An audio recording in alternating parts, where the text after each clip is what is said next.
자, 우리는 지난주 설교에서 바나바와 사울 일행의 첫 번째 선교지인 구브로에서의 이 선교 활동들을 살펴보았습니다. 자, 한 사람이 자기가 사명으로 거듭나고 나니까 한 역사를 바꾸는 이 사건을 보게 되었습니다. 우리 잘 아는 사울이 바울로 바뀌게 되었습니다. 자, 그리고 어떤 역사가 일어났는가? 한 사람이 변화되고 나니까 그 열매로 나타난 것이 그 구브로 섬의 총독인 이 총독이 예수 그리스도를 영접하게 되고 그 성 전체가 어떻게 보면은 큰 부흥 운동이 일어났습니다. 자, 오늘 본문에 보면은 우리가 13절부터 쭉 읽어봐야 되는데 제가 너무 이 양이 많아서 다 읽지 않는데 우리 성경을 딱 펴놓고 한 13절 봅니다. 자, 지난주에 우리 12절까지 봤어요. 이에 총독이 그렇게 된 것을 보고 믿으며 주의 가르치심을 기이 여기니라. 다시 말해 총독이 예수 그리스도를 영접하고 변화된 사건을 보게 됩니다. 그리고 13절에 보면 바울과 및 동행하는 사람들이 바보에서 배 타고 밤빌리아 있는 버가에 이르니 이렇게 말하고 있어요. 자, 오늘 본문 말씀 보면은 이 두 절을 보면은 바로 그냥 이어진 것 같지만 실질적으로는 그러지 않습니다. 지난주에 총독이 회개하고 돌아왔으면 사도 바울 일행이 복음 전도할 때 보통 어떤 일이 일어납니까? 그곳에 교회가 세워지고 그 교회가 세워지면은 그곳 사람들을 훈련하여 제자화시키고 그곳에 일꾼을 세우고 그리고 나서 다음 선교지로 떠나는 것이 일반적입니다. 그래서 실질적으로 오늘 12절과 13절 사이에는 상당한 기간이 1년이 될 수도 있고 3년이 될 수도 있고 상당히 많은 기간이 흘렀음을 이야기해 주고 있습니다. 자, 12절 이렇게 지나고 나서는 바로 13절에 바울과 및 동행하는 사람들이, 자, 여기에 뭔가 큰 변화가 일어난 사실을 보게 됩니다. 여러분 12절까지만 해도 그때 선교의 선봉에 선 사람이 누구였는가 하면 이 선교팀을 리드하는 사람이 바나바였습니다. 바나바와 사울 이렇게 계속 이야기됩니다. 그런데 구브로 전도 이후에 이제는 그 이름 순서가 바뀝니다. 오늘 본문에도 보면은 바울과 및 동행하는 사람들이 이렇게 나오고 오늘 읽었던 이야기에도 바울과 바나바가 뒤에 보면은 계속해서 여기서 보면 리더가 바뀐 사실을 보게 됩니다. 바나바가 아니고 바울이 이 선교팀을 리드해가는 이런 상황으로 바뀌게 됩니다. 또 한 가지 바뀐 것은 그 전까지만 해도 사울이었는데 이름이 바울로 바뀐 이 사실. 저는 여기에 참 단순한 것 같지만은 이 속에 굉장한 진리 하나를 발견하게 되었습니다. 사명을 깨닫고 사명으로 거듭난 사람이 어떤 단체든 선교단체든 교회든 가정이든 직장이든 자기의 사명을 깨달은 사람이 리더가 되는 줄 믿습니다. 굉장히 중요해요. 우리 교회도 똑같아요. 지금 교회 보십시오. 이렇게 교회 딱 오면은 이 교회에 필요한 것이 무엇일까? 이런 부분만 고쳤으면 좋겠다. 이런 것을 깨닫는 사람이 있어요. 보는 사람이 있습니다. 결국에는 그 부분을 보는 그 사람이 그 부분에 대해서 리드해 나갑니다. 저는 애들을 키워보면서 그걸 압니다. 우리 큰 놈은 이제 벌써 10학년이 되었는데 아직까지 공부를 왜 해야 되는지를 몰라. 이유를 몰라요. 그런데 그 나무랄 수도 없어요. 저도 고등학교 졸업할 때까지 공부를 왜 해야 되는지를 몰랐어요. 그래서 조금 눈이 트였던 것이 고등학교 졸업할 때 조금 눈이 트였어요. 그러다가 진짜 내 인생에 가야 될 길을 알고 공부를 해야 되고 뭔가 준비하는 것이 뭔가 하면 대학 졸업하고 직장생활 2년 끝내고 신학을 할 때 그때서야 내 인생의 방향, 내 삶의 의미, 나에게 주어진 사명을 깨닫고 그때부터는 아무도 저에게 공부하라 소리 안 했음에도 불구하고 제가 성경을 1년에 적어도 3독씩을 하면서 누가 기도하지 마라 그래도 기도하라는 말 하지 않아도 하루에 3번씩 기도하고 누가 시키지 않아도 내 갈 길을 준비하며 그렇게 했습니다. 아무튼 사명을 깨닫는 사람, 여러분 자녀들 공부한다고 뭐라 그러지 말아요. 중요한 것은 그들이 사명을 깨닫게 되면 자기 내가 무엇을 하고 살아야 될 것인가 거기에 눈뜨게 되면 그 사람은 누가 시키지 않아도 자기 인생길을 자기가 리더해 가는 줄 믿습니다. 정말 중요해요. 오늘 본문에 보니까 이 바울이 사명에 눈뜨고 나니까 지금까지는 바나바가 끄는 대로 따라가는 입장이었는데 이제는 바뀌어서 자기가 끌고 가는 선교팀을 이끌어가는 리더가 되어졌습니다. 나는 우리 여기 앉아있는 한 명 한 명이 다 이 시대의 리더가 되기를 주님을 부탁드립니다. 여러분 가정의 리더가 돼야 돼.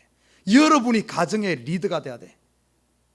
목사님, 성경의 원리로 보면은 남편이 가정의 가장이고 남편이 주인인데요. 여러분 맞습니다. 그러나 더 깊이 보면은 사명을 깨달은 사람이 리더가 되는 거예요. 남편이 먼저 이 가정이 어떻게 하면 행복하고 어떻게 하면 사랑하고 어떻게 하면 이 가정이 하나님 기뻐하시는 그 가정을 이룰까? 남편이 깨닫게 되면 그 남편이 리더가 되고, 남편이 그걸 깨닫지 못하고 아내가 먼저 깨닫게 되면 아내가 가정의 리더가 되고, 때로는 부모가 못 깨달을 때가 있어요. 때로는 자녀가 먼저 깨닫는 경우도 있습니다. 우리 가정은 하나님께서 선택한 하나님 가정인데 우리 부모님들이 눈이 가려서 그걸 보지 못해서 어떤 경우 보면 자녀가 먼저 예수를 믿고, 그래서 오히려 부모를 전도하고 그 자녀가 부모를 위해 기도하면서 그 가정의 행복을 위해서 끌고 가는 이런 가정도 있다는 사실입니다. 사명에 눈뜬 사람이 이 시대 리더란 사실. 여러분, 나는 우리 에버그린 교회 모든 성도들과 이 교회에 나아갈 방향에 대해서, 하나님께서 이 교회를 향하신 그 비전에 대해서 눈 뜨시기를 주님으로 부탁드립니다. 교회가 뭐 하는 겁니까? 여러분, 교회가 뭐 하는 거예요? 교회의 가장 큰 역할은 하나님과 세상 사이에, 이 사이에서 세상을 하나님께로 중보하는 것이 교회의 가장 큰 역할입니다. 여러분의 역할이 그래요. 여러분 한 명 한 명의 역할이, 가정에서의 역할은 나를 통해서 우리 가정을 하나님께로 접목시키고 하나님의 그 복을 받게 하는 것처럼 이 교회의 역할이 그 역할입니다. 세상을 하나님께로 인도하는. 그런데 이 시대 교회들이 그 역할, 자기의 역할에 눈뜨지 못했기 때문에, 눈뜨지 못하고 그냥 세상을 추구하고 하고 살다 보면은 교회가 세상을 리드해 가야 되는데 교회가 리드해 가지 못하고 세상이 오히려 교회를 세상으로 끌고 가는 거예요. 우리 교회가 사명에 눈뜨지 못하면 결국에는 세상으로 끌려가게 돼 있어요. 세상을 쫓아서 돈을 벌기 위해서, 아니면은 세상처럼 건물 크게 짓고, 아니면은 교회 뭡니까? 목사 같으면은 세상에서 권위 높아지는 것, 이런 걸 쫓아가게 돼 있어. 그거는 세상 기준 아닙니까? 이 시대 한번 봐요. 수많은 교회들이 세상의 풍조가 교회에 들어와 가지고 교회를 지배하고 있어. 그냥 왜 그런 줄 압니까? 사명을 잃어버리니까 그래. 사명에 눈뜨지 못하니까. 나는 우리 교회, 이 교회가 참으로 이 사명에 눈떠서 이 지역사회를 주께로 인도하고, 더 나아가 우리 교회는 해야 될 일이 하나 있어요. 이 시대에 정말 어떤 교회가 약해지는 이런 때에 교회로서의 모습을 교회 가운데 보여줘야 될 줄 믿습니다. 교회의 모습. 모든 성도들이 교회에는 누가 드러나야 되는 거야? 하나님만 드러나야 돼. 사람 드러나면 안 됩니다. 하나님만 드러나는, 먼저 된 자가 제일 나중에 가서 섬기는 자가 되어지고, 참으로 서로가 서로를 섬겨주면서 서로 품어주고, 죄를 지적하는 것이 아니라 그 죄에 대해서 아파하며 내가 대신 짊어지고, 정말 한 명 한 명이 작은 예수가 되어, 예수님이 누굽니까? 중보자 아닙니까? 중보자. 하나님과 죄인 사이에서 중보자가 되었듯이 여기에 있는 한 명 한 명이 사명의 눈이 떠있어서 중보자가 되어서 남편을 위해 중보하고, 자녀를 위해 중보하고, 약한 자를 위해 중보하고, 세상을 위해 중보하면서 작은 예수가 되기를 주님의 이름으로 부탁드립니다. 그러면은 여러분들이 바로 리더야. 오늘 보십시오. 이 바울이 사명에 눈 뜨니까 리더가 딱 되어졌어요. 그런데 참 오늘 본문의 13절을 보면 저는 한 가지 놀라운 사실을 깨닫습니다. 뭔가 하면은 분명히 이 구브로 섬에서 다른 사람도 아니고 그 당시 로마 세계를 다스린다는 이 로마의 총독을 변화시켰어요. 여러분, 그 섬 지역을 다스리는 로마의 총독 같으면 그 섬의 대통령 아닙니까? 이 대통령과 같은 이 사람을 변화시켰으니 그 다음에는 보지 않아도 뭐 흔합니다. 총독이 예수 믿었으니까 그 밑에 사람들은 줄줄줄 아마 교회로 몰려왔을 것이고, 말 안 해도 뭐 그 당시 로마의 군인들이 예수 믿으면 그 밑에 있는 유대인들인지 다른 사람 말할 것도 없이 아마 엄청난 교회에 이 부흥이 일어나고 교회 서로 올리고, 왜? 대통령이 교회 가니까 전부 교회 올리고 사람들이 줄 서서 몰려왔을 겁니다. 그런데 보십시오, 이런 큰 교회, 멋있는 교회 세워놓고 참 떠난다는 게 쉽지 않은데 저 걱정이에요. 교회가 커지면 떠나기 쉽지 않잖아요. 뉴욕에도 보면은 많은, 뉴욕뿐 한국에도 보면은 많은 교회들이 큰 교회 세워놓고 나면은 떠나야 될 때 떠나지를 못해. 70이 되면은, 75세가 되면은, 아니면은 65세가 되면은 은퇴를 해야 되는데 은퇴를 못 하는 거예요. 못 떠나는 거예요. 그러다 보니까 80, 90 안 떠나면 나중에 가서는 쫓겨나잖아요. 그죠? 저도 그게 걱정이에요. 여기에 있는 우리 사랑하는 성도들로부터 제가 쫓겨나면은 그렇게 됐어야 되겠어요. 오늘 보십시오, 이 바울 일행이 참 교회를 잘 세워놨는데 과감하게 거기 있었던가 하면은 이들의 미션이 뭡니까? 이들은 한 교회를 세우고 그게 끝이 아니에요. 이 사람들은 이방의 복음을 전하기 위한 그 사역자로 부름받은 사람 아닙니까? 자기의 미션을 분명히 알았기 때문에 자기의 역할들은 복음을 전하고 그곳에 지도자를 세워놓으면 그 역할은 끝난 거예요. 그러니까 자기의 역할을 감당하면서 딱 세워놓고는 과감히 그곳에 옛날의 영광을 그대로 두고 떠납니다. 오늘 본문에 보면은 이 사람들이 있던 이 바보에서 밤빌리아 버가까지는 약 280km 떨어진 곳이에요. 배 타고 먼 거리까지 갔습니다. 참 이 시대 우리 성도들, 이건 목사뿐만 아닙니다. 우리 성도들도 기억해야 됩니다. 앞으로 이 교회 장로가 세워질 거예요. 이 교회 안수집사 세워질 겁니다. 권사들 세워질 거예요. 여러분, 세워졌을 때 이것을 내가 세웠다 하며 거기에 그걸 칵 치고 있으면 되지 않습니다. 내가 치고 있으면 안 돼. 오늘 사도 바울 일행이 과감히 오늘 이렇게 떠날 수 있었던 것은, 이것은 내가 한 것이 아니라 하나님께 하셨다는, 하나님께서 하셨다는 이것이 분명하게 정립되어 있었기 때문에 그들이 떠날 수 있었던 겁니다. 이 시대 안타까운 사실 보면 많은 사람들이 이러질 못해요. 여러분 한번 생각해 봐요. 교회 중에도 그런 사람 많아요. 한국에서 저는 그런 사람 많이 봤습니다. 죽어가는 사람 한 사람 살려놓으면, 병자 한 사람 고쳐놓으면 그건 누가 한 겁니까? 하나님의 한 거 아닙니까? 그러면 하나님께 영광 돌리고 끝내야 되는데, 한 사람 병 고쳐놓으면 그 다음부터 어떻게 되는 줄 압니까? 이 병 고쳐 놓은 사람을 완전히 자기 종을 만들어서 평생 자기 시중들게 하는 이런 꼴들. 부자 한 사람 전도해 놓으면 아예 전도인 걸로 끝나고 그 사람 구원하면 하나님께 영광 돌리면 끝난 건데, 부자 한 사람 전도해 놓으면 그 사람 가지고 있는 돈이 전부 자기 것이야. 필요할 때마다 불러가지고 돈 내놓으라 그래. 권세 있는 사람 한 사람 전도해 놓으면 그 사람의 권세가 자기 권세인 줄 알고 그 사람의 권세를 덧입어서 자기가 권세 노릇하는 거예요. 이런 일이 얼마나 많습니까? 절대 이러면 안 돼요. 이러면 안 됩니다. 오늘 본문에 보십시오.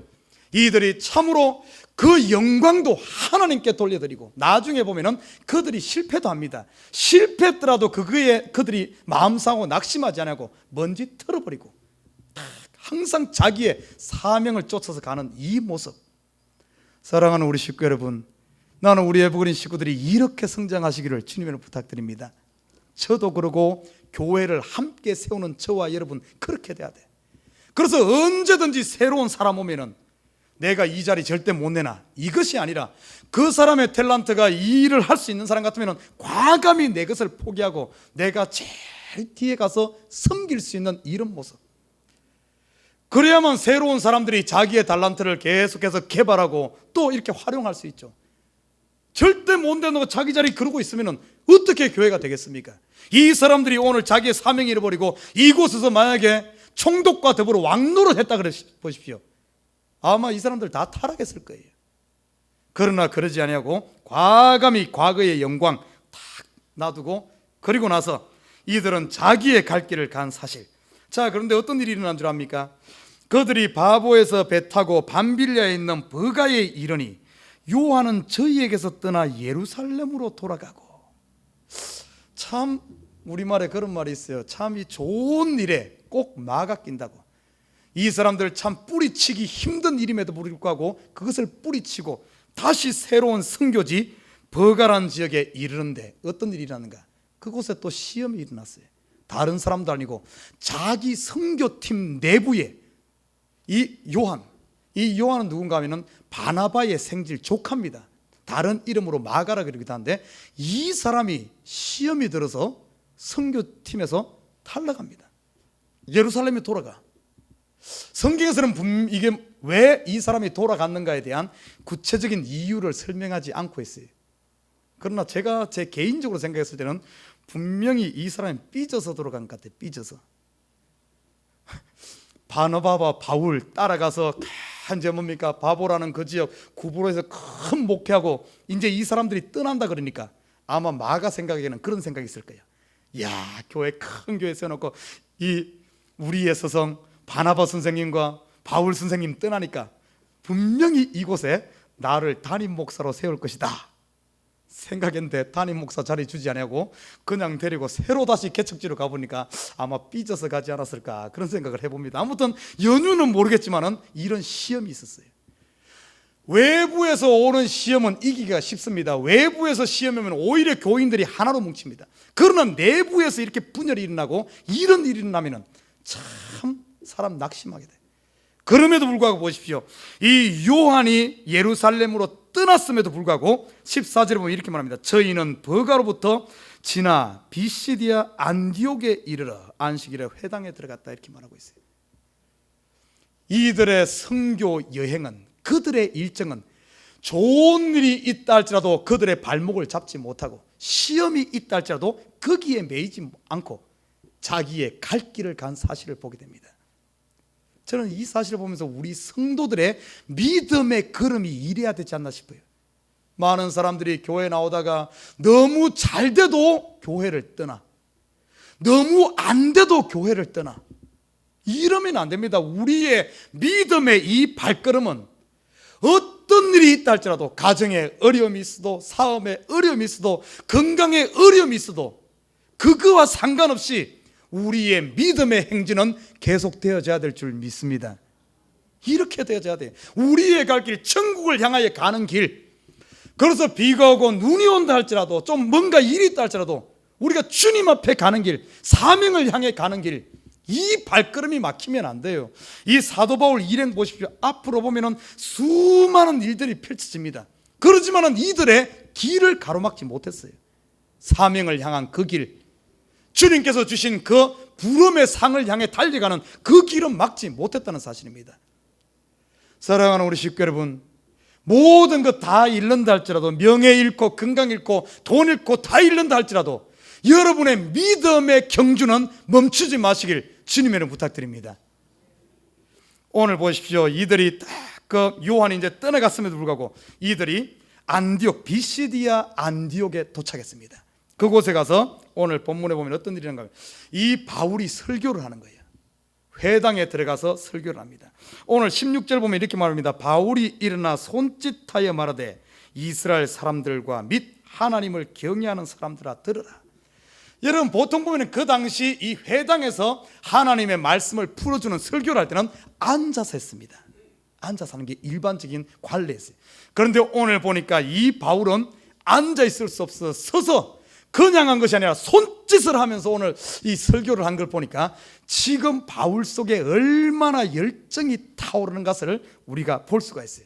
열정적으로 지금 설교를 하는데, 오늘 본문 13장 17절부터 41절까지는 뭘 다루고 있는가 하면은 이 사도 바울이 한 설교를 다루고 있습니다. 오늘 이 설교를 다 읽어보면 좋은데 시간이 너무 많이 갈 것 같고, 그리고 설교 읽어봐도 뭔 내용인지 그냥 한 번 읽어가지고서는 이거 알 수가 없어요. 근데 오늘 본문 17절부터 41절까지 사도 바울이 한 첫 번째 설교입니다. 근데 이 설교는 여기 한 번으로 끝나지 않아요. 계속해서 사도 바울의 설교가 나오는데 그 설교의 패턴이 거의 비슷합니다. 이 사도 바울이 한 이 설교는 사도 바울의 설교로 끝나는 것이 아니라 오고 가는 모든 시대 교회에서 선포되어지는 목회자들의 설교 패턴과도 이 일맥상통합니다. 그러면 설교는 어떠해야 되는가? 오늘 사도 바울이 한 설교를 몇 가지 한번 살펴보고자 합니다.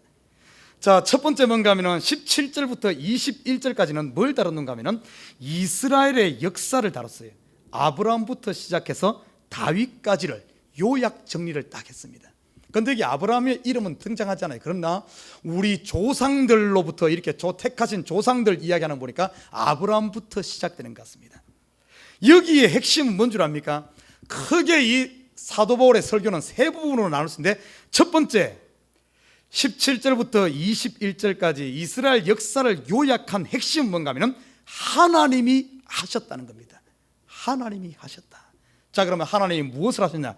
첫째, 하나님이 아브라함과 조상을 택하시고, 하나님이 애굽에서 이스라엘 백성들을 인도하시고, 하나님이 광야에서 참으시고, 하나님이 가나안 7 족속을 멸하시고, 하나님이 기업으로 주시고, 하나님이 사사를 세워서 구원하시고, 전부 이스라엘 역사 전 역사를 살펴보니까 그들을 택한 부분부터 시작해서 지금까지 전부 누가 있는가 하면 하나님이 하셨다는 거예요. 여기서 볼 수 있는 게 뭔 줄 압니까? 역사의 주인이 하나님이란 사실입니다. 그런데 안타까운 사실은 이스라엘 백성들은 역사의 주인공, 주인이 하나님인데 이 하나님을 그 주인의 자리에서 밀어내고 그 자리에 자기가 주인 되어 있었다는 사실입니다. 하나님이 하신 것을 잊어버렸어요. 지금 인생의 가장 큰 안타까움이 뭔 줄 압니까? 하나님을 주인의 자리에서 밀어내고 그 자리에 인간이 주인 노릇하고 있기 때문에 인간의 모든 불행이 거기서부터 오는 거예요. 여러분 물어보십시다. 여러분 가정의 주인이 하나님입니까? 다윗은 그래서 그렇게 시편 23편에 여호와는 나의 목자시니 내게 부족함이 없으리라. 여러분 부족한 이유가 뭔 줄 알아요? 하나님을 하나님 자리에 두지 않고 하나님 자리에 내가 있기 때문에 그런 거예요. 여러분을 태어나게 하신 분이, 여러분을 이 땅에 보내신 분이 누굽니까? 우리 어머님 아버님입니까? 하나님이란 사실. 여러분 뉴욕에 오게 하시니까 여러분 내가 어떤 꿈과 비전을 가지고 뉴욕에 왔습니까?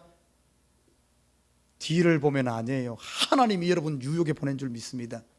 하나님이 여러분 에버그린 교회 보낸 줄 믿습니다. 여러분 지금 여러분이 잘나서 내가 사업 잘하는 것 아니에요. 하나님이 인도하셨기 때문에 사업이 잘 되는 줄 믿습니다. 내가 때로는 사망의 엄침한 골짜기에 있어요. 거기서 지금 내가 그것을 벗어난 것도 지나고 보니까 하나님이 하신 거예요. 다윗은 그래서 그런 고백하잖아요. 내가 사망의 엄침한 골짜기로 다닐지라도 주께서 주의 지팡이와 막대기가 나를 안위하시니까 내가 그곳에서 탈출하여 나온다, 이런 고백하지 않습니까? 우리 인생의 모든 분야에서 하나님을 하나님 자리에 모시는 것이 가장 큰 행복인 줄 믿습니다. 오늘 이걸 이야기했어요. 이 바울이 이스라엘 백성들에게 거기 앉아있는 회당에 있는, 거기는 유대인들과 이방인들이 같이 있었어요. 역사를 쭉 돌아보니까 하나님이 하셨다. 여러분 인생길 한 걸음 한 걸음 이 눈이 열리고 나면은 하나님께서 여기까지 인도하셨다. 이 눈이 열리고 나면 어떻게 된 줄 압니까? 여러분의 남은 인생길을 하나님께 맡길 수 있는 줄 믿습니다. 성경의 언어로 뭔 줄 압니까? 여기까지 우리를 인도하셨다. 이스라엘 백성들의 이 사무엘의 눈이 열려서 그걸 봤어요. 하나님이 여기까지 인도하셨다. 그걸 에벤에셀이다 이렇게 말합니다. 에벤에셀. 하나님이 인도하신 게 보여지니까 여기까지 왜 우리를 인도했겠습니까? 앞으로 가는 길에 하나님 영광 돌리라고 이 길을 가라고 여기까지 인도한 것 아니겠습니까? 그러니까 이 나머지 인생을 하나님께 맡기는 거예요. 그것이 히브리 언어로 뭡니까? 여호와 이레죠. 그죠? 여호와 이레. 여호와께서 나보다 먼저 앞서가서 준비하신다. 여러분, 지금까지 내가 하나님 지금 내 인생의 문제 내가 근심 걱정 가지고 다 내가 짊어지고 가면서 하나님께 맡기지 못하는 이유가 뭔 줄 압니까? 지금까지 내 인생을 하나님께서 하셨다는 이 고백이 없으니까 지금까지 내가 했는데 어떻게 하나님께 맡기겠습니까? 그러나 지금까지 하나님께서 인도하신 하나님께서 하셨다는 것이 믿어지면은 나머지 맡길 수 있는 거예요. 이제 남은 인생은 자유함의 인생이 되는 줄 믿습니다. 오늘 본문에 보니까 이 바울이 그래서 이스라엘의 역사를 쭉 이야기하면서 봐라, 이건 너희가 한 것 같지만은 아니다, 하나님이 하셨다. 자, 22절부터 23절은 뭘 이야기하는 줄 압니까? 22절에 보면 이렇게 말합니다. 패하시고, 이 말은 사울 왕을 패하시고 다윗을 왕으로 세우시고 정가에 가라사대 내가 이새의 아들 다윗을 만나니 내 마음에 합한 사람이라 내 뜻을 다 이루게 하리라 하시니라.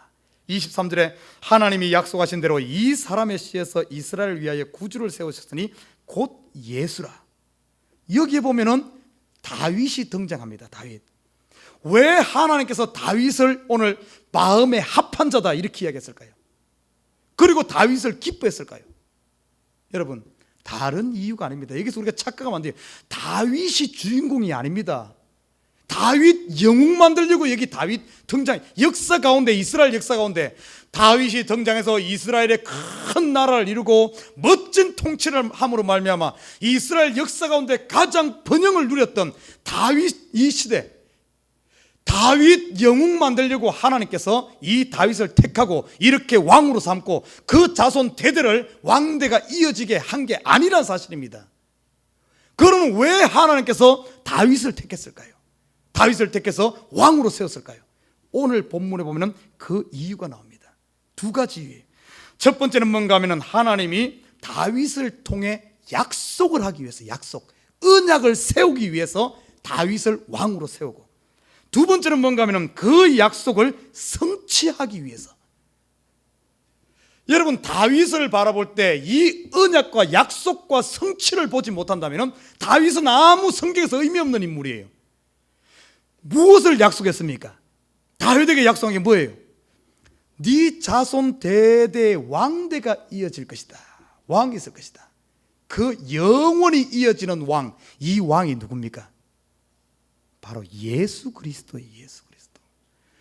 다윗은 예수 그리스도의 왕 되심을 보여주기 위한 하나의 그림자로 하나님께서 역사 가운데 들어선 하나의 그릇입니다. 다윗을 봄으로 말미암아 우리 지금 저와 여러분 예수 지금 믿는 시대 아닙니까? 예수의 시대 아닙니까? 지금 예수님이 영원한 왕으로 우리 가운데 오셔서 내가 예수님을 왕으로 모시게 되면 어떤 일이 난 줄 압니까? 다윗 시대의 그 왕성한 그 통치가, 그 멋진 나라가 내 마음 가운데, 내 삶의 영역 가운데 이루어지는 줄 믿습니다. 이것을 보여주기 위해서, 영원한 왕 대신 예수를 보여주기 위해서, 약속하고 성취하기 위해서 보여준 분이 이 다윗이에요. 그리고 보십시오. 이 다윗은 왕하면은 통치입니다. 통치. 다윗이 통치할 때는 어떤 일이 난 줄 압니까? 이스라엘 나라는 작은 나라였지만 그 주위의 나라들을 다 정복했기 때문에 이 나라들이 전부 조공을 바쳐서 다윗 때는 금이 너무 넘쳐났어요. 금을 그냥 이런 일반 이런 거 우리 그냥 이런 일반 녹그릇 쓰듯이 금을 사용했습니다. 그뿐만이 아닙니다. 그 나라에서 가장 귀한 목재 재료가 백향목인데 백향목이 덜에 있는 흔한 뽕나무처럼 많은 어떤 풍성을 누렸어요. 다윗이 통치하니까 그런 역사가 있나. 이건 뭘 보여주는 줄 압니까? 예수 그리스도가 진정한 나의 왕이 되어서 나를 온전히 다스릴 때, 내가 그분 앞에 순종할 때, 여러분 이 축복이 우리에게 있는 줄 믿습니다. 이것을 보여주고자 하는 거예요. 하나님이 약속하고 성취했어요. 성취할 것이다가 아닙니다. 성취되었습니다. 그리고 왕의 역할이 뭡니까? 왕이 해야 되는 역할 중에 가장 큰 일이 뭐예요? 제가 전번에 성경 공부하면서 이야기해 줬는데, 왕은 가장 중요한 일이 전쟁이 났을 때, 백성들을 이끌고 나서 그 전쟁에서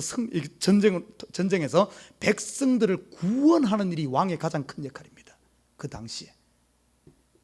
그래서 이 다윗을 통해 보여주는 것은 우리를 죄악 가운데, 세상 가운데, 마귀 가운데서 구원해내는, 그래서 결국에 이 다윗을 통해서 오늘 이 다윗 이야기를 한 것은 하나님이 약속하시고 그리고 마지막에 성취하셨다는 것을 이야기하는 거예요. 다시 말해 구원을 성취한 것을 이야기합니다. 그리고 세 번째 설교가 마지막에 보면은 뭘 이야기해 주고 있는가 하면은 오늘 본문 말씀 세 번째 보면은 하나님이 예수를 살리셨다는 이 이야기를 해주겠습니다. 하나님께서 예수를 살리셨다. 자, 보십시오. 예수를 살리셨다. 이 말은, 살리셨다는 말은 반드시 그 앞에 전제되는 것인데 뭘 전제가 돼야 되죠? 죽어야 사는 거예요. 죽음이란 것이 전제되어 있습니다. 여러분, 죽음이란 것이 왜 중요한 줄 압니까? 이 죽음이 어디로부터 왔어요? 왜 사람이 죽습니까? 사람이 죽는 이유가 뭐예요? 나이가 들어서? 죽는 이유가 있어. 성경에서는 분명히 그거에 대해서 이야기해 주고 있습니다. 왜 죽습니까? 죄 때문에 죽는 거예요. 그래서 죄 때문에 죽기 때문에 내가 죽었다는 것은 죄값을 치렀다는 것을 말하고 있어요. 그런데 나 같은 죄인이 죽는 것은 당연히 그 사람이 죄 지었으니까 그 죄값으로 죽으니까 그걸로 끝이요. 그런데 예수님은 누굽니까? 죄가 없으신 분이에요. 죄가 없으신 분이 죽었다. 이 말은 누군가의 죄값을 대신 치른 걸 이야기해 주고 있습니다. 죄인이 그냥 죽는 것은 지 죄 때문에 죽는 거고, 예수님은 분명히 하나님의 아들로서 죄가 없으신데 죽었다는 말은 자기의 죄가 아니라 누군가의 죄를 위해서 죽었다는 거예요. 이 말은 예수님이 죽었다는 것은 죄값에 대해서 pay off, 우리 차를 사면은 모기지 내다 보면 5년 딱 내고 나면은 pay off 끝났다고 레터가 날라오잖아요. 이 예수님께 십자가에 죽은 것은 우리 인류의 죄에 대해서, 다른 분도 아니고 하나님의 아들이 그 죽었다는 것은 모든 우리를 창조하신 그분께서 이 죄값을 대신 치렀다는 것을 이야기해 주고 있어요. 그리고 나서 죄값을 치르고 나서 끝난 게 아니에요. 하나님께서 예수님을 죽은 자 가운데 살리셨어. 이 살렸다는 말은 어떤 의미인 줄 압니까? 죄값을 치르고 나서 죄의 권세를 깨뜨리고 마귀의 권세를 깨뜨리고 사단의 권세를 깨뜨리고 다시 영원한 승리자로, 해방자로 다시 일어난 줄 믿습니다. 예수님의 부활이 그런 의미가 있어요. 자, 오늘 바울이 설교하면서 이 세 가지를 딱 이야기해 주고 있어요. 그런데 전부 설교의 핵심이 뭔 줄 압니까? 가장 중요한 것은 미래형이 아닙니다. 미래형이 아니에요. 전부 과거형으로 이야기했어요. 하나님께서 하셨고, 하나님께서 뭔가 하면은 약속하시고 성취하셨고, 그리고 하나님이 예수를 살리셨고, 완성되어진 걸 이야기해 주고 있습니다. 그러면서 결론적으로 딱 하는 말이 38절에 39절입니다. 보십시다. 그러므로 형제들아, 자, 이렇게 모든 게 다 완성되어졌어. 너희의 죄값도 치러졌고 너희가 이제 모든 것이 다 해결되었어. 그러므로 형제들아, 너희가 알 것은 이 사람을 힘입어 죄 사함을 너희에게 전하는 이것이며, 또 모세의 율법으로 너희가 의롭다 하심을 얻지 못하던 모든 일에도 이 사람을 힘입어 믿는 자마다 의롭다 하심을 얻는 이것이라. 여러분, 이 사람이 누군 줄 압니까? 예수입니다. 예수로 말미암아 예수를 믿기만 하면은 죄사함이 벌써 이루어졌고, 예수를 믿기만 하면 저와 여러분이 의로워진 줄 믿습니다. 다 완성된 거예요. 우리가 미래에 구원 얻을 것이다, 아닙니다. 여기에 앉아있는 예수를 믿는 저와 여러분은 벌써 구원이 완성되었어요. 여러분, 죄가 사해졌습니다. 여러분 의로워진 줄 믿습니다. 이 사실을 믿는 거예요. 그러면 어떻게 해야 되는 줄 압니까? 이제 남은 인생을 어떻게 살아야 되는가? 그래서 오늘 42절부터 52절까지는 어떤 이야기를 말하고 있는 줄 알아요? 너희의 죄가 사해졌고 의로워졌고 구원이 완성되었으니까 이 사실을 아는 사람들은, 알고 믿는 사람들은 그 구원에 참여하고 그것을 누리는 겁니다. 그러나 그것을 알지 못하는 사람들은 여전히 죄 가운데, 여전히 모르는 가운데, 무지 가운데, 여전히 자기 자신을 죄인이라고 하면서 숨은 어둠 가운데 사는 거예요. 그래서 이 사실을 알기 때문에 사도 바울과 그 전도자들이 이 사실을 알려주려고, 전부 그 사실을 모르고 있는 그 사실 사람들에게 알려주려고, 야, 구원이 완성됐다, 여러분 죽어도 산다, 생명의 길이 있다, 그것 알려주려고 가는 곳마다 쉬지 않고 복음 전한 줄 믿습니다. 알려주어야 돼요. 지금 이것을 아는 사람은 생명을 얻고 알지 못하는 사람은 여전히 죄악 가운데 있는 거예요. 알고 믿는 사람, 예수를 의지하는 사람은 산다는 사실입니다. 이게 복음이에요. 다른 게 복음이 아닙니다.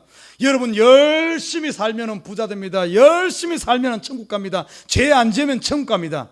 미래형이 아니에요. 이거는 복음이 아니에요. 죄 안 지면 천국 간다 그러면 여러분, 아이고, 내 인생이 이제 끝나는 거예요. 앞으로 평생 죄 안 짓고 살아야만 천국 간다면 그게 복음이겠어요? 죽어나는 거지. 지금까지 죄 안 짓고 내가 살 수가 없는데 이 앞으로 죄 안 짓고 살아야지 천국 간다면 이거 인생이 이제 끝난 거예요. 인생 끝난 거. 나는 천국 못 가. 어떻게 죄 안 짓고 평생 삽니까? 이거는 복음이 아니요. 복음은 그게 아닙니다. 복음은 벌써 여러분의 죄가 사해졌고 여러분은 죽어도 예수님께서 부활했기 때문에 부활하고, 단 한 가지 조건, 예수를 알고 믿는 자는, 그 믿는 것이 막 복잡한 게 아니에요. 예수를 마음에 영접하기만 하면 이런 역사가 일어나는 줄 믿습니다. 그게 복음이에요. 적어도 제가 봤을 때 여기에 앉아있는 사람들은 전부 거기에 참여한 사람들이에요. 구원에 참여한 사람들이요, 복음을 듣고 받아들인 사람이요. 자, 그러면은 이것이 다냐? 이것이 다냐? 나는 천국 백성 되었으니까 이제 끝났어. 아닙니다. 구원은 이루어졌어. 자, 그 다음부터 오늘 보십시오. 오늘 본문에 보면 이렇게 말해주고 있어요. 자, 오늘 본문에 보면은 43절 보십시오. 이 복음의 소식을 전해주고 그것을 믿은 사람들에게 43절에 이렇게 말합니다. 패회한 후에 유대인과 유대교에 입교한 경건한 사람들이 많이 바울과 바나바를 쫓으니 두 사도가 더불어 말하고 항상 하나님의 은혜 가운데 있으라 권하니라. 여러분, 예수를 영접한 구원 얻은 저와 여러분에게 사도 바울이 부탁하는 것, 다시 말해 성경이 우리에게 이야기하는 게 있어요. 어떻게 하라 그랬습니까? 은혜 가운데 있으라. 여러분에게 묻겠습니다. 여러분 지금 은혜 가운데 있습니까? 참 이게 별것 아닌 것 같아도 어마어마합니다. 내 속에 은혜가 있고 내 속에 기쁨이 있고 내 속에 구원의 감격이 있으면 어쩐 줄 압니까? 내가 좀 아파도, 내가 좀 돈이 없어도, 친구가 나를 좀 배신해도, 아니면 사업이 좀 안 돼도 어쩐 줄 압니까? 그것을 내 속에 기쁨이 있고 은혜가 있으면 능히 이겨가는 줄 믿습니다. 능히 이겨가요. 그런데 반대로 지금 돈도 많고 모든 것이 다 됐는데 내 속에 은혜가 없어. 내 속에 깡말른 겨울나무처럼 돼 있어. 그러면 어쩐 줄 압니까? 아무리 돈이 많아도 이 돈이 별 가치가 없어. 아무리 주위에 좋은 사람이 있어도 그게 별 나한테 도움이 되질 않아. 여전히 나는 불행한 거야. 나만 초라한 거야. 우리 성도의 삶은 어떤 삶을 살아야 되는 줄 압니까? 은혜 가운데 살아야 될 줄 믿습니다. 은혜가 충만한 가운데, 기쁨이 충만한 가운데, 하나님의 구원의 감격이 내 속에 충만하면 앞으로 아무리 힘든 일이 온다 할지라도, 전쟁이 난다 할지라도 그거에 매이지 않아요. 오히려 환난 가운데, 폭풍 가운데서 휘바람 불며 기뻐하는 삶을 살 수 있는 줄 믿습니다. 사도행전 봐요. 이 사도 바울, 이 사람들 복음 전하러 다니면서 그 속에 은혜가 있으니까 애매하게 사도 바울은 돌 맞아 죽을 뻔하게 됐어요. 돌 맞아 거의 죽은 줄 단계까지 갔어요. 그뿐만이 아닙니다. 40대에서 하나를 감한 매를 2번씩이나 맞았어. 여러분 39대 매 맞은 모습 본 사람 있어요? 저는 지금까지 그만큼은 안 맞아본 것 같아. 옛날에 시험 못 차고 한 9대 정도는 맞아본 것 같은데 39대씩 그런 죽기 직전 그렇게 맞고, 그리고 풍랑의 위험이나 감옥에 들어가는 거나 나중에 가서 참수당하는 그런 지경에까지 가더라도 이 사도 바울 마음속에는 그 속에 은혜가 있으니까 그거에 매이지 않고 자기의 길을 묵묵히 가는 거예요. 감옥에 집어넣어. 나는 우리 성도들이 은혜 가운데 사시길 주님을 부탁드립니다. 여러분 가정에 은혜가 있으면 남편이 좀 돈 못 벌어와도, 아내가 좀 반찬 못해도, 우리 교회에 은혜가 있으면 문 목사가 좀 설교 못해도, 여러분 직장에 은혜가 있으면 내가 월급이 좀 작아도 전혀 문제되지 않아 행복을 누리는 줄 믿습니다. 은혜 안에 살아야 돼. 그래서 성도들이 살아야 될 구원 얻은 저와 여러분은 항상 은혜 안에 살아야 되고, 두 번째는 어떤 삶을 살아야 되는가. 자, 이제 한 3분 안에 끝내야 되는데, 3분 안에 끝냈는데 우리 성경 하나 찾아봅시다. 요즘에 새벽 기도 때 우리 베드로전서를 공부하는데 베드로전서에 아주 기가 막힌 이 말씀이 나와요. 그래서 두 번째, 첫째는 은혜 안에 살아야 되고, 복음을 들은 저와 여러분입니다. 여러분은 벌써 구원 얻은 백성이, 첫째는 은혜 안에 살아야 되고, 두 번째는 베드로전서 2장 9절 한번 봅니다. 두 번째는 어떤 삶을 살아야 되는가. 오늘 이 설교는 가만히 보니까 사도 바울만한 게 아니에요. 베드로도 보니까 똑같은 설교를 하더라고요. 자, 베드로전서 2장 9절, 제가 가진 성경으로 379페이지에 있습니다. 아마 찾기 힘들 거예요. 저 뒤에 꼭꼭 숨어 있거든요. 숨바꼭질하는 그 책이기 때문에 379장 베드로전서 2장 9절 우리 함께 합독합니다. 시작. 오직 너희는 택하신 족속이요 왕같은 제사장들이요 거룩한 나라요 그의 소유된 백성이니 이는 너희를 어두운 데서 불러내어 그의 기이한 빛에 들어가게 하신 자의 아름다운 덕을 선전하게 하려 하심이라. 아멘. 자, 여기서는 베드로는 어떤 우리 예수 믿는, 예수의 복음을 들은 사람들, 그리고 복음을 받아들인 사람들에 대해서 미래형으로 말하지 않고 확정적으로 한, 첫째, 여러분은 누군 줄 압니까? 여러분은 택하신 족속, 하나님의 선택된 백성이요 왕같은 제사장이요 거룩한 나라요 그의 소유된 백성. 여러분은 하나님의 소유된 백성이에요. 그러면은 여러분은 지금 어떠한 삶을 살아야 되는가? 오늘 뒤를 보십시오. 거룩한 나라에 그의 소유된 백성이 이는 너희를 어두운 데서 불러내어 그의 기이한 빛에 들어가게 하신 자의 아름다운 덕을 선전하게 하려 함이라. 사랑하는 우리 식구 여러분, 구원 얻은 저와 여러분 어떤 삶을 살아야 되겠습니까? 선전하는 삶을 살아야 돼. 선전. 지금 신발 하나도 보면은 나이키니 뭐니 해갖고 막 TV에 막 선전을 합니다. 차 팔아 물 걸리고 엄청나게 선전해. 우리 믿는 사람 선전해야 될 건 그런 거 선전하지 말고, 우리가 선전해야 될 건 어떤 일을 선전해야 돼? 우리를 어둠 가운데서 불러내어 거룩한 백성, 하나님의 자녀 되게 하신 이 하나님의 이 놀라운 일, 바로 우리를 구원하신 예수 그리스도의 복음을 선전해야 될 줄 믿습니다. 우리의 남은 인생은 선전하는 삶이에요. 선전하려면 어떻게 해야 됩니까? 좀 입 좀 벌려야 돼. 입을 좀 벌려야 돼. 하품할 때만 벌리지 말고 좀 선전 좀 해요. 선전 좀. 예수 선전하시길 주님을 부탁드립니다. 교회 선전하시길 주님을 부탁드립니다. 그게 우리 남은 인생이라니까요. 첫째는 은혜 속에서, 풍성한 은혜 속에 살고, 두 번째는 선전하는 삶이고, 마지막 하나를 보십시다. 지금 이 설교 다 듣고 나서 이거 못하면 아무 말짱 도루묵이요. 지금 베드로가 지금 뭡니까? 사도 바울이 지금 실컷 설교하고 나서 이제는 요 세 가지를 해야 돼. 세 번째 보십시다. 세 번째 51절 보십시다. 자, 51절 보십시다. 같이 읽습니다. 시작. 두 사람이 저희를 향하여 발에 티끌을 떨어버리고 이고니온으로 가거늘. 자, 여기 뭔 뜻인 줄 압니까?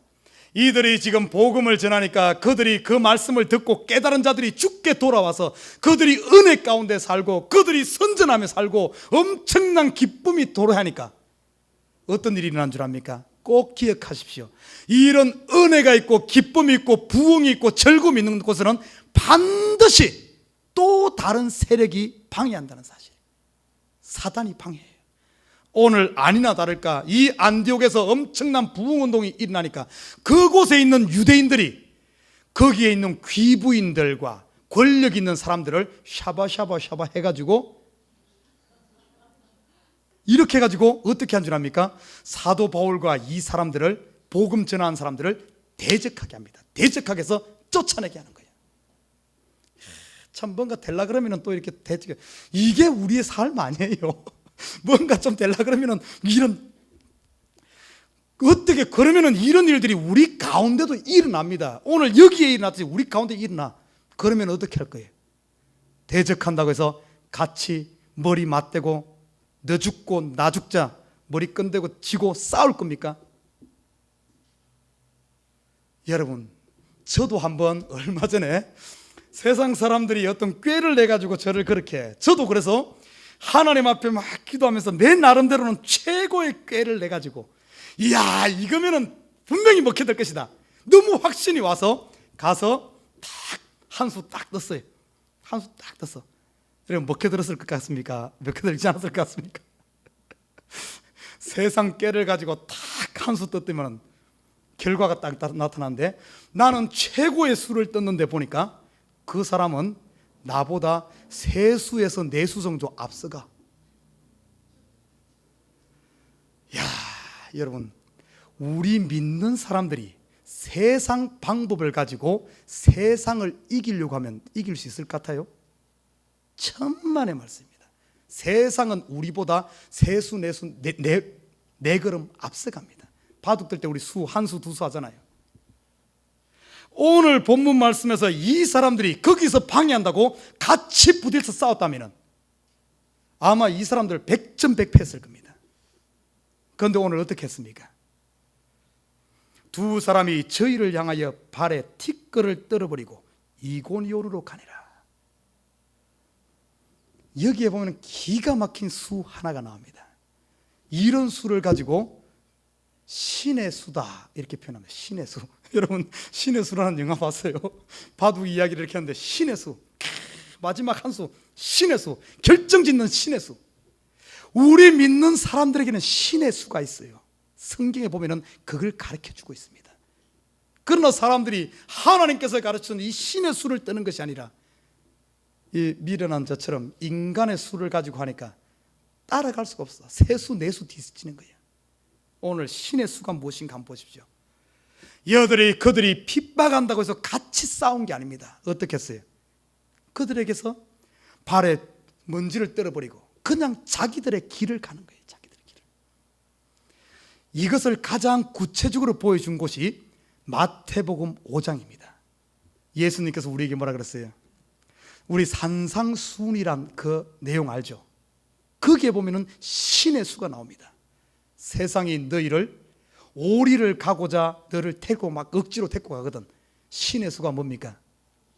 그들과 함께 심리를 동행하고 오른밤을 치거든 어떻게 하겠어요? 왼밤을 돌려대고 겉옷을 달라 그러든 속옷도 주고 같이 싸우지 말고 신의 수를 떼야 됩니다. 신의 수. 오늘 이 사도 바울 일행이 신의 수를 떴어. 그들과 부딪히지 않고 그들에게 먼지를 떨어버렸다는 의미는 2가지 의미가 있어요. 내가 이곳에 복음을 전했다. 너희가 듣지 않았느냐? 나는 분명히 너희에게 기쁜 소식을 전해주었는데 너희가 믿으면 천국이 임할 것이요 믿지 않게 되면 그거는 너희 책임이다. 나는 분명히 전했다는 것을 그걸 이야기해주는 증거로서 먼지를 떨어버리고, 또 하나는 뭔 줄 압니까? 분명히 지금 왕성하게 이 사도 바울이 나쁜 짓 한 것도 알고 이 그들에게 생명의 복음을 전해주는데 이들이 방해하니까 어떻게 되겠어요? 말은 안 해도 얼마나 상처되겠습니까? 내가 나쁜 짓 하려고 한 건데 좋은 건데 그걸 못 알아듣고 오히려 나를 핍박하니까 얼마나 상처가 됐어요. 만약에 복음 전한 자들이 이 상처를 가지고 있으면 그 다음 동네 가서 아마 복음 못 전할 거예요. 아이고 전애들 전해줘봤다 또 저놈들 나를 배신할 텐데 어떻게 하겠어요? 오죽했으면 우리나라에 그런 말이 있어요. 우리나라에 이런 말이 있어요. 머리 금은 짐승은 데려다 키우지 말라고. 들어봤어요? 이거는 세상 수입니다. 교회 수가 아니, 신의 수가 아니에요. 비록 금은 짐승 데려다 키워놔서 배신하더라도 신의 수는 뭔 줄 압니까? 그래도 키워야 돼. 그래서 키워야 돼. 그렇게 하면 안 돼.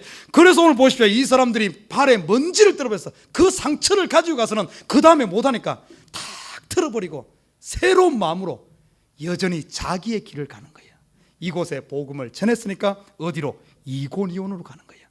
자기의 비전을 향해, 자기의 소명을 향해 내 믿음의 발걸음을 그대로 가는 거예요. 사랑하는 우리 식구 여러분, 여기에 있는 식구들 다 이 복음의 소식을 듣고 하나님의 백성된 여러분 천국 백성인 줄 믿습니다. 이제 여러분에게 남아있는 일은 첫째, 은혜 속에서 사시고, 두 번째는 선전하시고, 세 번째는 신의 수를 뜨면서 지는 자가 아니라 이기는 자, 바둑판 끝내시길 주님을 부탁드립니다.